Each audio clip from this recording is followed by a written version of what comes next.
बहुत समय पहले की बात है। विशाला नाम के राज्य में पद्मनाभ नाम का एक राजा राज किया करता था। उसी के राज्य में एक साहूकार रहता था। उस साहूकार का नाम था अर्थदत्त। अर्थदत्त की एक सुंदर लड़की थी, अनंग मंजरी। अनंग मंजरी जब बड़ी हुई तो साहूकार ने मणिवर्मा नाम के एक धनी साहूकार से उसका विवाह करा दिया।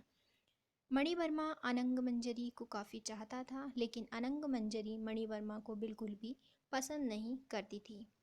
एक दिन मणिवर्मा किसी काम से अपने राज्य से बाहर गया और अनंग मंजरी अकेली थी, इसलिए वह अपने घर से कुछ दूर टहलने के लिए निकली।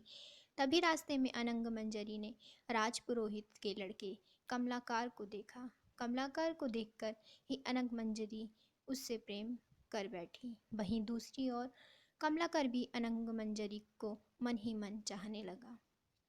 अनंग मंजरी बिना देर किए महल के बाग में जाती है और चंडी देवी को प्रणाम करती है। चंडी देवी को प्रणाम कर कहा, यदि मुझे इस जन्म में कमलाकर पति के रूप में ना मिले तो अगले जन्म में जरूर मिले।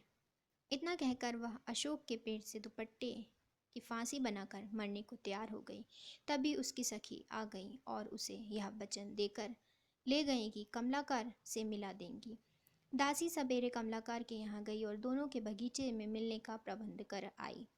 कमलाकार आया और उसने अनंग मंजरी को देखा। वह बेताब होकर मिलने के लिए जैसे ही दौड़ा, इस खुशी के मारे अनंग मंजरी के हृदय की गति रुक गई और वह मर गई।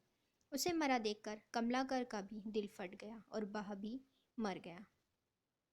उसी समय मणिवर्मा का पति वहां आ गया और अपनी स्त्री को पराये आदमी के साथ मरा देखकर बड़ा दुखी हुआ। वह स्त्री को इतना चाहता था कि उसका वियोग न सह पाया और उसके भी प्राण निकल गए।